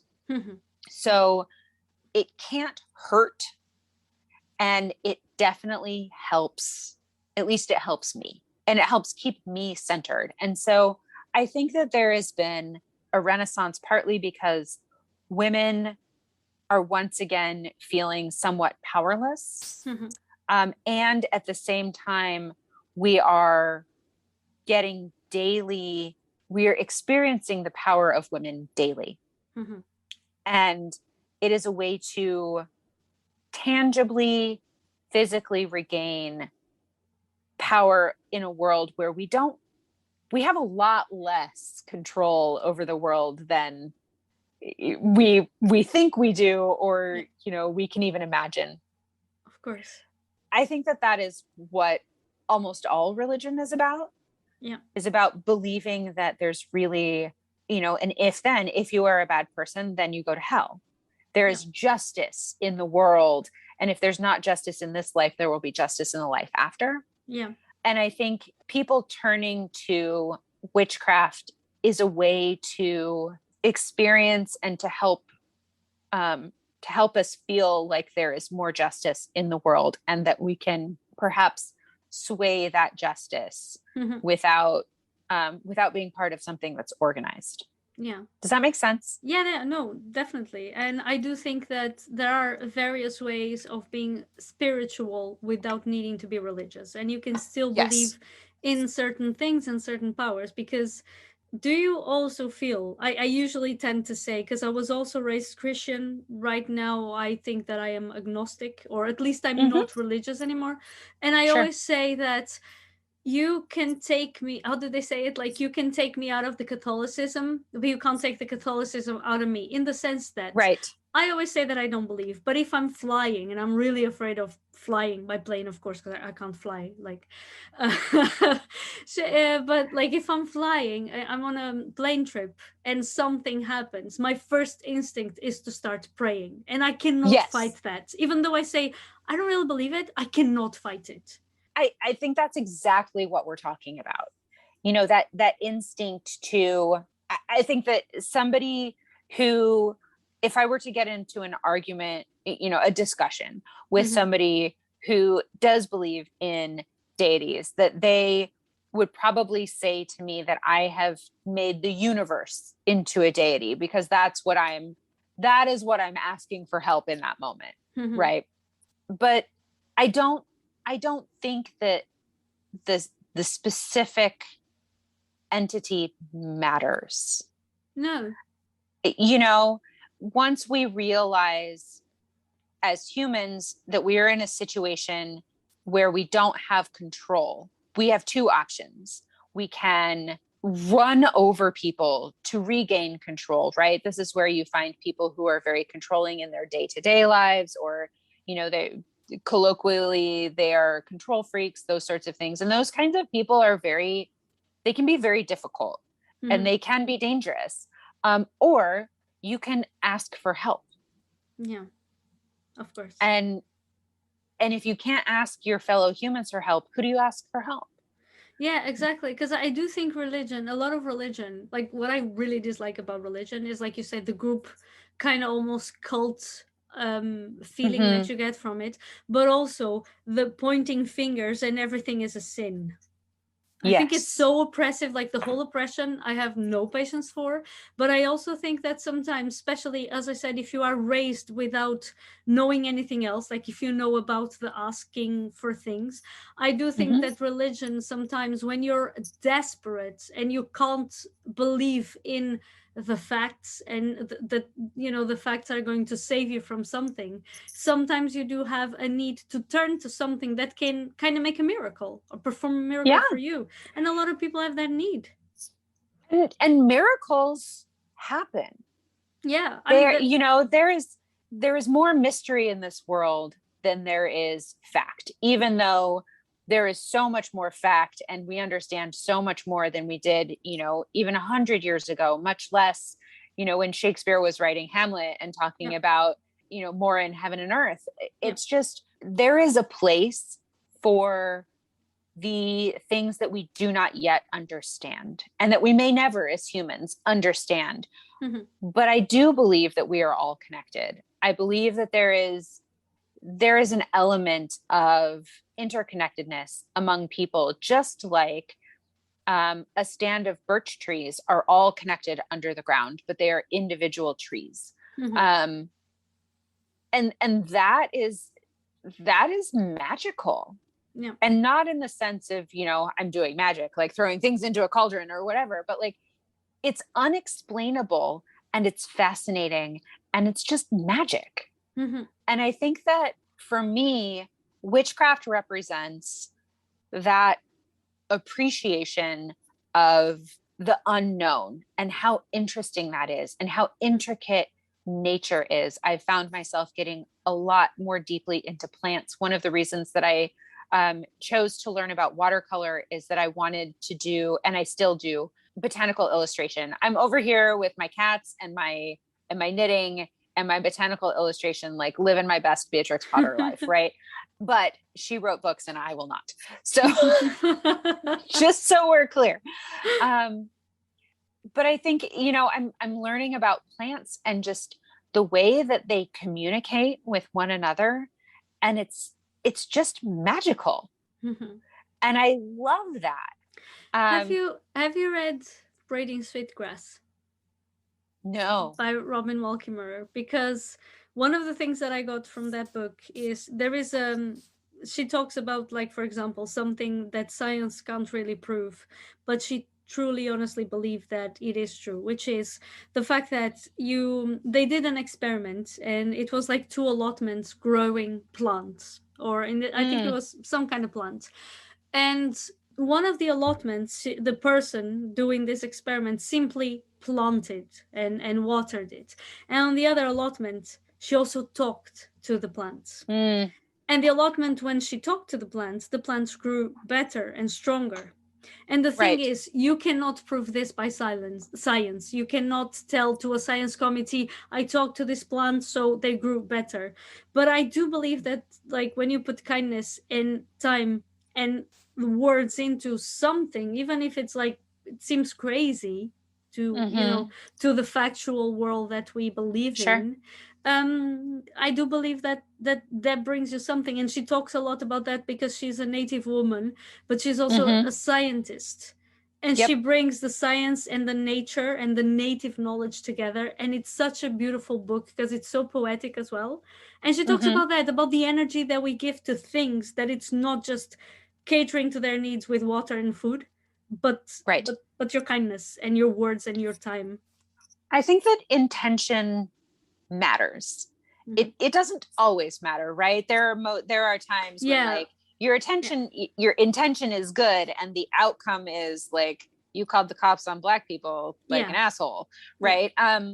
But intention does matter most of the time, unless it ends up doing harm, in which case, you have to make reparations for that. Of course. And I think that, maybe in the science minded part of me is saying, a person who just, you could say, like, these two different people in their different allotments, like, they're going to spend the same amount of time with the plants, perhaps. Right. Because I think that would be a key normalizer for that. But somebody who is like, as humans, we love to personify things and to anthropomorphize things. And so once I have made friends with my plants, I am going to pay more attention to them. I'm going to be more inquisitive about what's going on with them. Whereas if I was just like growing, I have plants that I have made friends with, and then I have plants that I'm just kind of growing because I think they're kind of fun. And I know that I pay, and I'm looking at them right now, right? I know that I pay closer and more careful attention to the plants that I have like arbitrarily made friends with. And I don't know necessarily if one plant is doing better than the other, but there are certainly ones that I will check on more often. And then I get into my routine of caring for my plants. So everybody gets cared and watered, but I'm noticing things about certain ones more than the other. And that intention has weight. It just does. And I don't know if it's got to be some kind of science, but maybe we just don't have the tools to measure like intention and energetic vibes. And, you know, that's what we have crystals for. Yes, but that's what she was saying. Like, this comes from things that we learn as natives since, you know, since, you know, a long prehistory. They've known this, and it's something that you believe in, and but you can't prove. And that was a bit of a problem with like a science committee because of that. And it kind of reminded me of this because one thing that I wanted to also ask is, because I'm a very pragmatic person. I usually say, well, I'm a Capricorn, so I only care about facts. But the truth is that even though I'm a Capricorn and I'm supposed to not be moved, and I will say to anyone that I'm not moved by feelings. Feelings. I don't even have feelings. I'm a Capricorn. Anyway, I only have one feeling. You're getting on my one nerve, my one feeling. No, but like what I really like everything esoteric. So you give me tarot, I love it. Give me star signs, love it. But I don't believe in anything. Okay? Right? And that is, you know, that's fine. That's fine. But I love it. So I wanted is it also like this witch renaissance that you were talking about? Does it also come with kind of practicing? And I'm saying, listen, I want to take away the idea of, you know, that what you see in movies and what people have in their heads about witchcraft. But I really mean about doing like some cleansing or putting like a candle at a certain time, or even with plants like you were talking. Is this something you also do? I'm really interested. No, I do. No, I appreciate that. And I think I do. And again, you know, I don't know necessarily that smoke cleansing my house does anything besides make me feel like a fresh start. It's already something, I guess. I mean, but that's already something. You know, if I have had a really bad breakup, or I've had, you know, a rough argument with a friend or something, inside my space, feeling like you are packing up the visual memory. You know, people tend to rearrange their rooms when they've had a bad experience, and it just changes the visual memory of what's going on. And the way that, you know, if I'm not going to rearrange my living room after I have an argument with my sister, I can wave some scented herbs and make it smell clean, and open the windows and blow the bad vibes out the door. And if that makes me feel like I can reset and approach the problem from a more tender and less activated emotional state, then that is all the like, and again, I put air quotes around this, like in that sense, that's all the magic that I need. I just need to feel in control in a physical, tangible sort of way. As a visual person, it helps me to feel that. And I think that that's kind of all. And so tarot, I love tarot cards. I think they tend to be beautiful. Yes. I think that they're really interesting. Their history is much, much, much shorter than we think. Mm-hmm. They're not ancient, they're just old. But people have been doing divination, again, since Neolithic times. And the reason is that they need to feel some sort of control over the world, and they need to know, what's going to happen. And I tend to use tarot not as a divination tool, but as a this thing is on my mind. Can you give me some ways to to focus on it differently? Yeah. And that helps. And I think just if you the small act of saying you get to ask one question, ask the future, ask the cards one question. What is that question? Just the answer, just the question that you come up with gives you a direction to move in about what is weighing most heavily on your mind. And that has power also, even if the cards don't tell you anything you didn't already know. Mm-hmm. And so I think just it's about taking a minute to, or taking some time to think about what is important to you and to focus on it, and to assign it the time and energy that something that is important to us deserves. Mm-hmm. Yeah. Because a lot of times we'll be like, I'll get to it. It's important to me.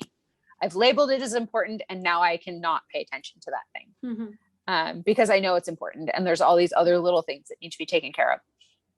And it helps me to take time at the beginning of my day. I will send you, Jada Pinkett Smith has a wonderful Instagram, and she posted a video a couple of days ago that actually brought me to tears. And it was this video of her saying, every day you need to do this thing. And then she wraps herself in a bear hug, and she talks to herself about how much she loves herself, and how much she's going to take care of herself. And it with her eyes closed, and it was just this beautiful, let me love on you.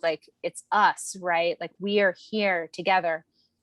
And it made me cry, because we don't do that enough. Mm-hmm. I don't do that enough. And so I immediately wrapped that into my routine in the morning of getting up, making coffee, lighting a candle for the day. I light a stick of incense that smells like pine trees. And so it kind of clears up the house, and it, mm-hmm. That smell now smells like morning. Yeah. And it smells like, okay, we're getting it together. We're getting to work. And I wrapped that hug and that self-affirmation into it. And my day has gotten so much better, mm-hmm. and it feels ridiculous to do. And I'm really glad I don't have a roommate. But it helps. And those things aren't really super quantifiable. No, not at all. Of course, there's no science behind it. I mean, I'm sure there's psychology behind it, but even hard scientists will tell you that psychology is nonsense, or at least some of it is. So, it just really depends. Proved. Yeah. Right. In some ways it can't. In some ways it's more observational. Right. Yeah, you can take a lot of conclusions from observing people, and right. And everybody's bringing their own biases to those observations, and so it's not, you and I are going to come away with two probably very similar but slightly different conclusions. Of course, yeah. And how did you I want to ask you two things about this. If you have any resources to people who would like to start on witch Renaissance and learn more about it. I'm pretty certain there are a lot of people who are interested in it. But also, how did you start? Was it something that you started long ago?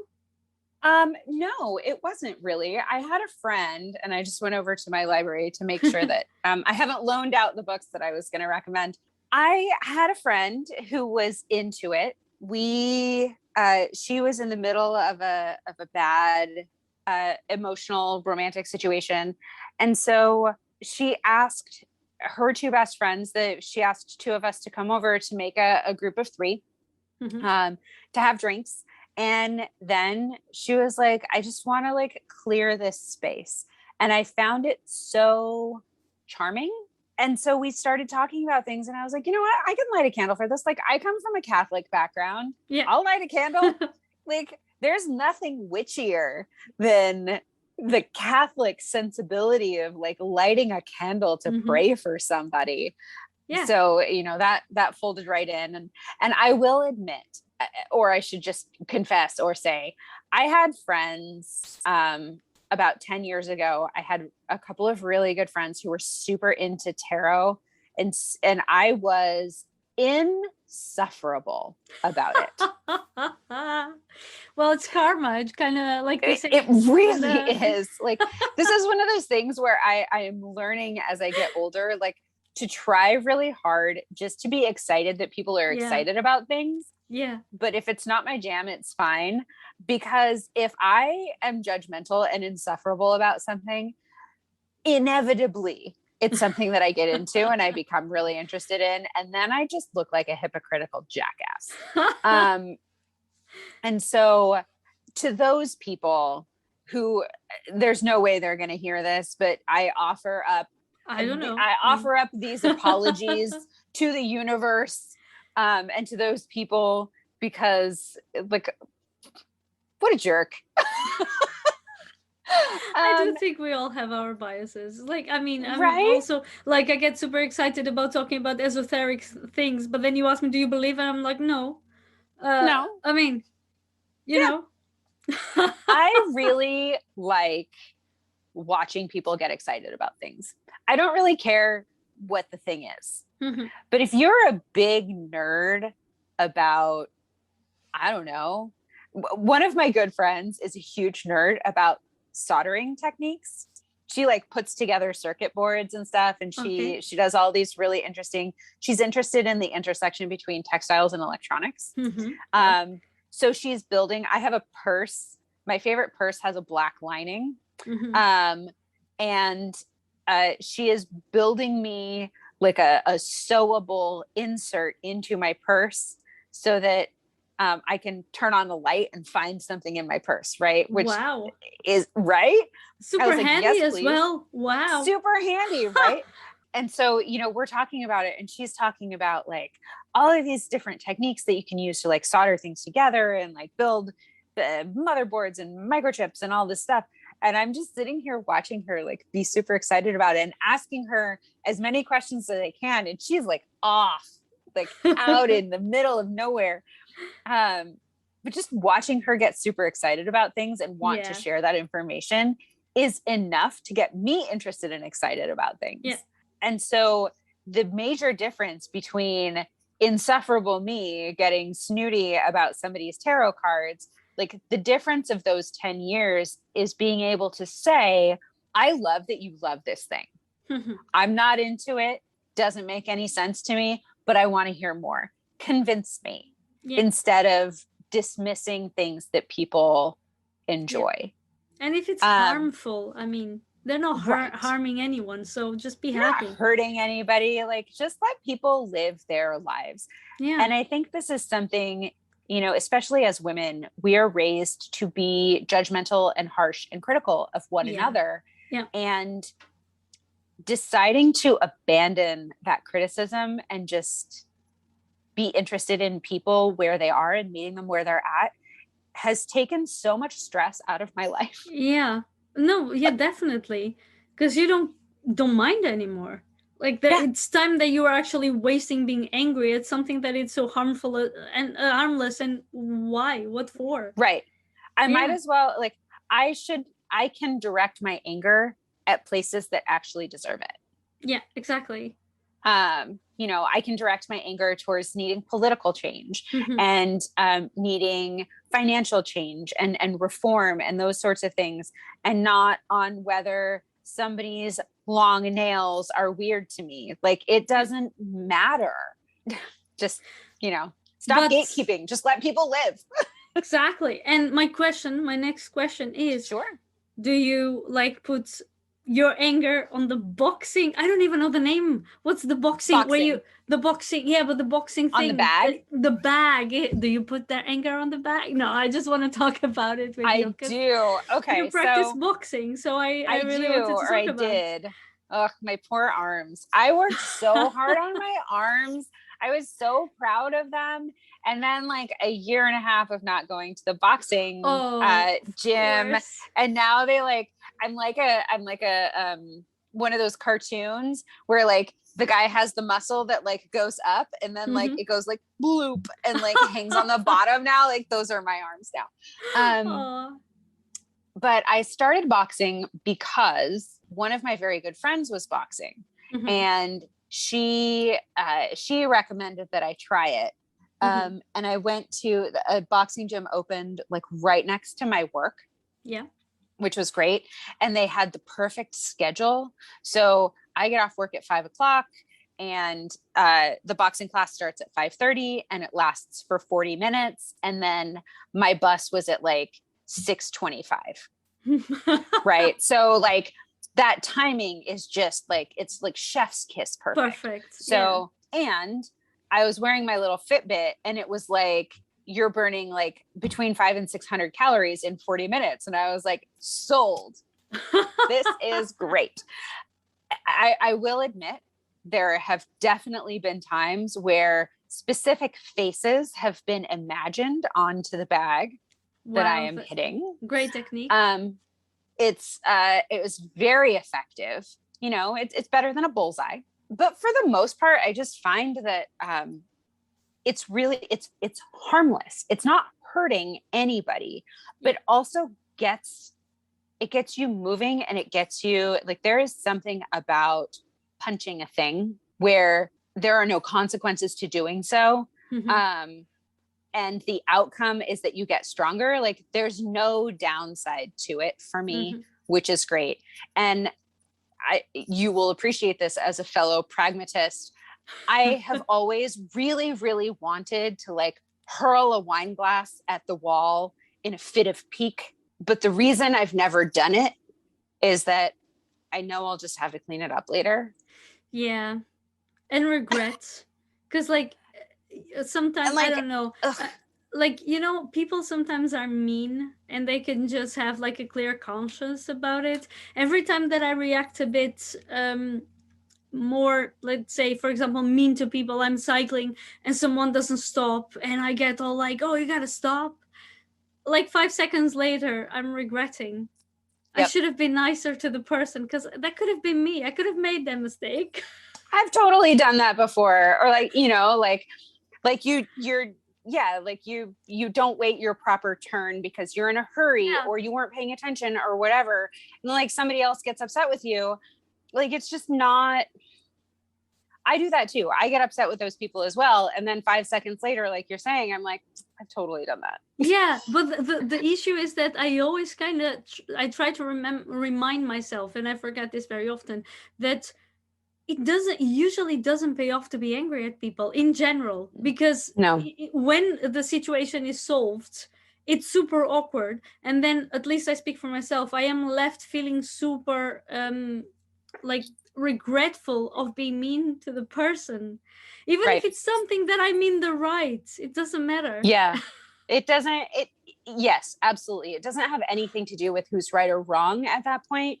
It has to do with attitude, I think. Attitude. Yeah, for sure. And don't get me wrong, I get plenty pissed. Yeah. I get plenty mad about things. I am pretty easy to wind up about stuff, but day-to-day life things, I try really hard to remember that we're all just walking around in this world, mostly doing the best we can.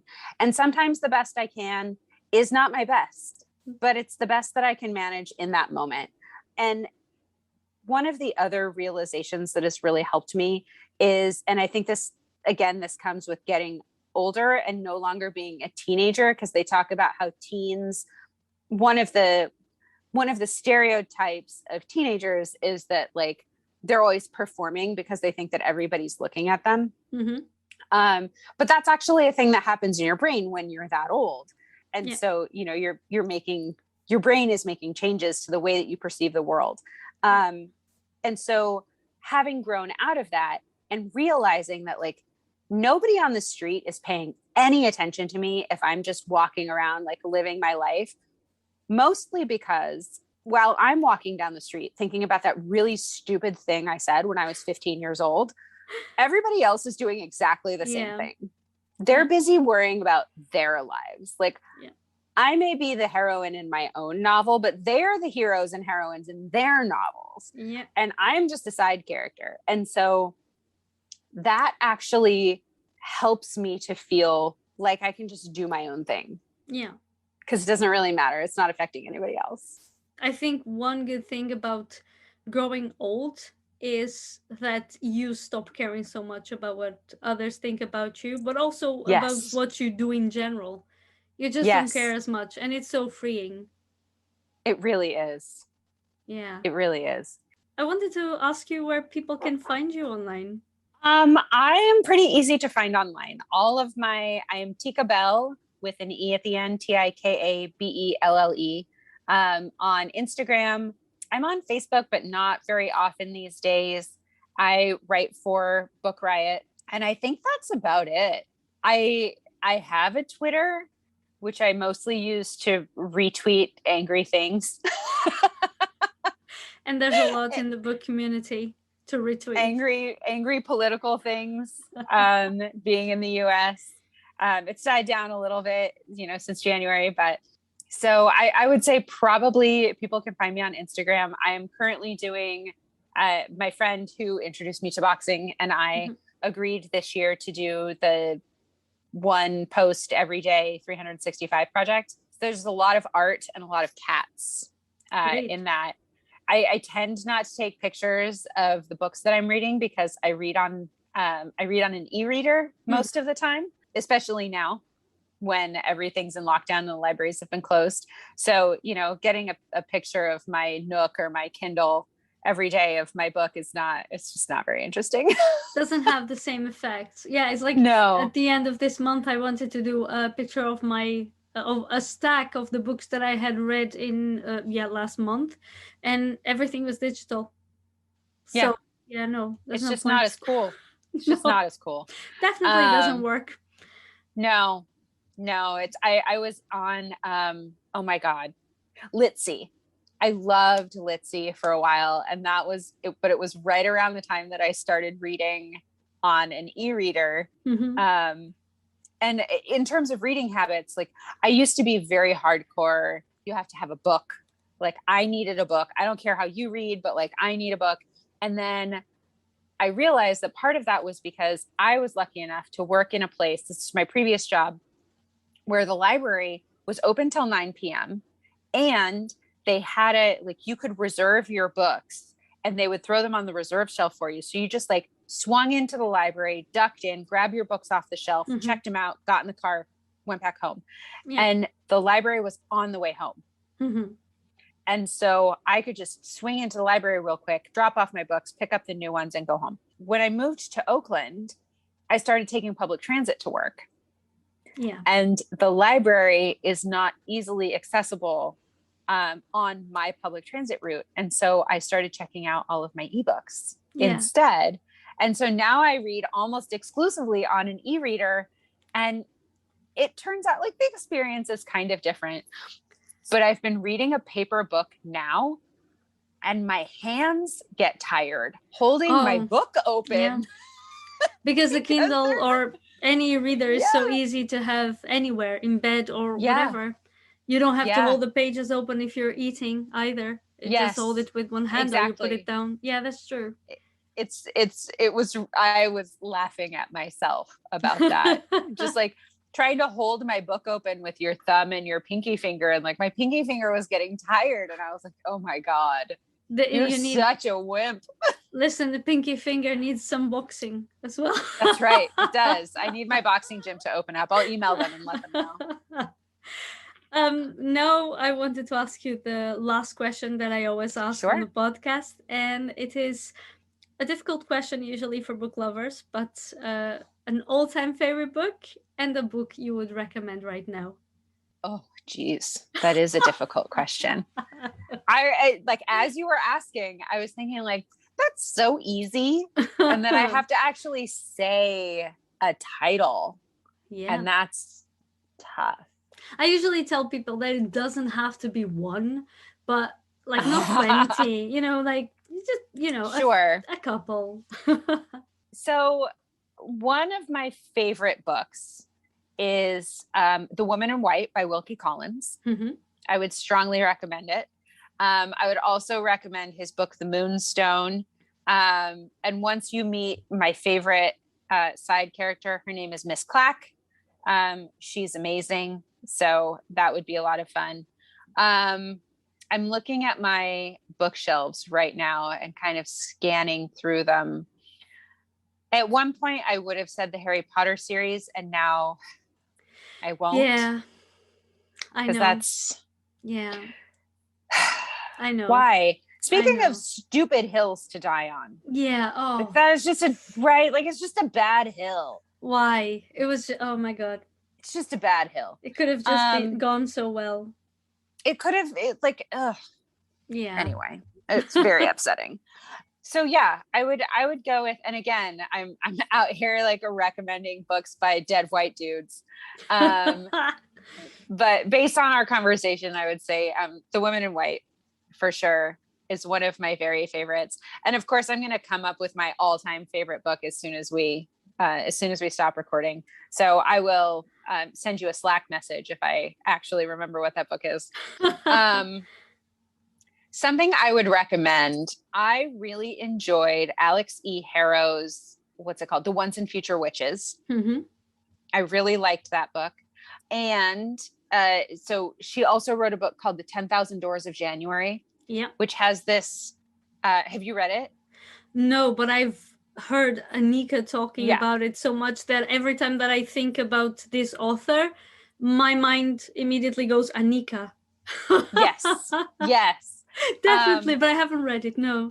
It has, okay, so there's this one, and this is not any sort of 10,000 doors, right? Lots of different doors. Yeah. And it's to lots of different dimensions, right? And the most charming thing about this book is the way that she describes cats.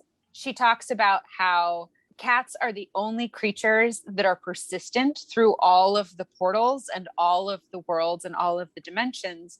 And when your cat seems to disappear, they're the only creatures who can use doors whenever and however they like. Mm-hmm. Everybody else needs to learn how to use them and to have a special skill in order to do so. And so when your cat disappears and you're like, but I thought you were just right here, they've just gone to check out their home in another dimension, and then they'll come right back.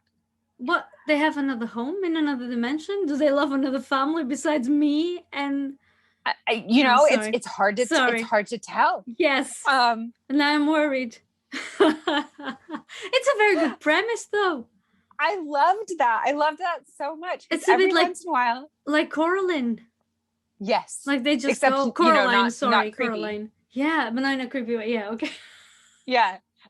Well, because like as we were talking, right, my cat was sitting up on the chair behind me, and then when I got up to go upstairs to wash my hands, she was on the bed, and I hadn't even noticed her get up off of the chair while we were talking. And so it made me think of the 10,000 Doors of January, where she just like slid sideways into the other dimension for a minute and then came back and like went and laid on the bed.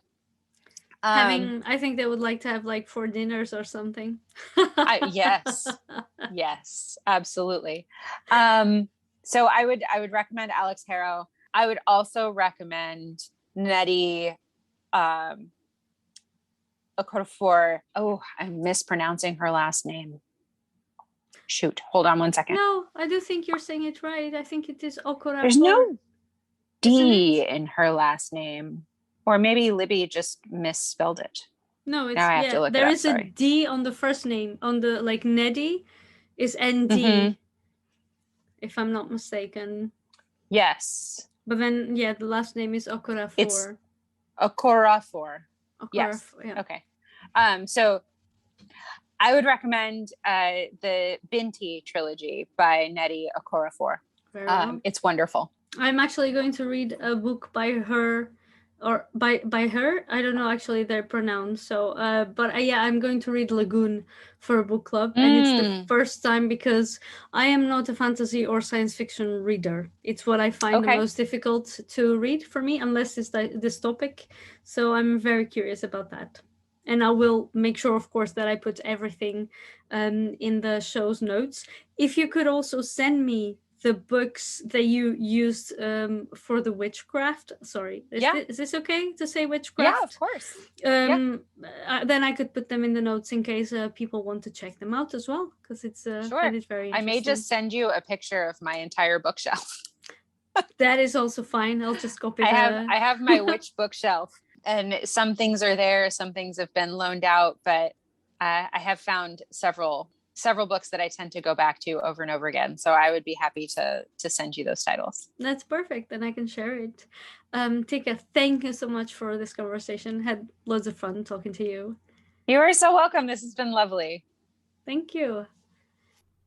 You can access today's show's notes via my pod page, which you can find along with all of my social media links at linktree/Karine Pereira. In there, you'll also find a link to a Story of Sorts playlist available on Libro FM, containing the audiobooks recommended by our guests, which will be updated as the show progresses. If you'd like to give Libro FM a try, you can use the code A Story of Sorts at checkout to get 2 books for the price of 1. This offer is valid for new Libro FM members in the US and Canada. Libro FM is an audiobook platform which allows you to buy audiobooks directly from an indie bookstore. Check them out. If you have enjoyed this episode, please consider supporting A Story of Sorts on Patreon. Patreon is a platform which allows you to contribute monthly to the podcast in exchange for extra content, such as early access to episodes, a shout-out at the end of an episode and on Instagram, and choosing a theme for me to talk about on the podcast. You can become a patron at patreon.com/A Story of Sorts. I'd also be very grateful if you would simply leave a review and subscribe on your podcast platform of choice. As usual, I'll be back in 2 weeks with a new interview, but before that, I will be dropping an episode with the books I have read last month. I'll talk to you then, and thank you for listening.